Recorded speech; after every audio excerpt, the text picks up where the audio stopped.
The Terriers hit the road to face a big challenge in their season opener as they take on Big East opponent South Florida. The Bulls get the ball first and score first, taking their opening possession 65 yards on 11 plays, and they cap it off with a 3-yard touchdown run from Moise Plancher. But Wofford answers back on its first possession as Mitch Allen, making his first start at quarterback, picks up 12 yards on the run, and 2 plays later, Eric Breitenstein powers his way into the end zone from 2 yards out to tie the game at 7. Second quarter, the Terriers' defense comes up with the first turnover of the game as Aston Samuels fumbles the football and Tommy Irvin is there to pounce on it at midfield.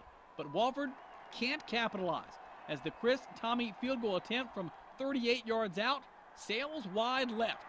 And on the Bulls' next possession, freshman Rico Braxton comes up with the sack, and 3 plays after that, with the Bulls threatening to take the lead, the D comes up big again. And again, it's Tommy Irvin as he picks off the pass in the end zone to keep South Florida off the board.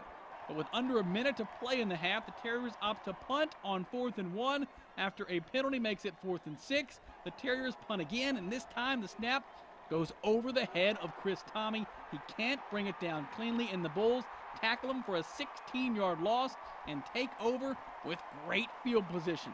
3 plays later, Matt Groth throws a perfect touch pass to Theo Wilson for a 6-yard touchdown. South Florida up 14-7. The Terriers get the ball back, go 3 and out, and are forced to punt again. And again, the snap goes over the head of Chris Tommy. This time, Tommy kicks the ball out of the back of the end zone for a safety, and just like that, the Terriers trail 16-7 at the half. The Terriers go 3 and out on their first possession of the second half, while the Bulls carry the momentum out of the locker room. Moise Plancher scores on a 9-yard run to give South Florida a 23-7 lead. Later in the third quarter, Steve DeVette in at quarterback, and he tries to run. He gains 18 yards, but he also fumbles the football, and the Bulls recover to set up a field goal. On the Terriers' next possession, they turn it over again, and again, it comes after a long gain as Eric Breitenstein picks up 44 yards before having the ball punched out of his arms, and again the Bulls recover. Fourth quarter, the Wofford defense stays aggressive as true freshman Saquon Stanley comes up with his first career sack. Still, the Bulls are able to pick up 3 first downs before they punch it in on a 13-yard Lindsey Lamar run to go up 33-7.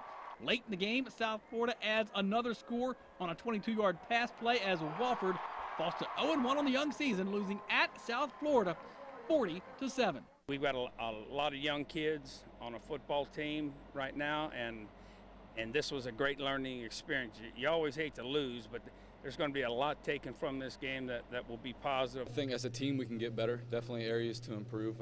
We know we can move the ball, and that's what our goal is as an offense, to move the ball and score points. We made some mistakes that didn't allow us to do that tonight, but those can be corrected and will be corrected. It doesn't count as far as, our goal is conference championship and national championship, but, we want to win.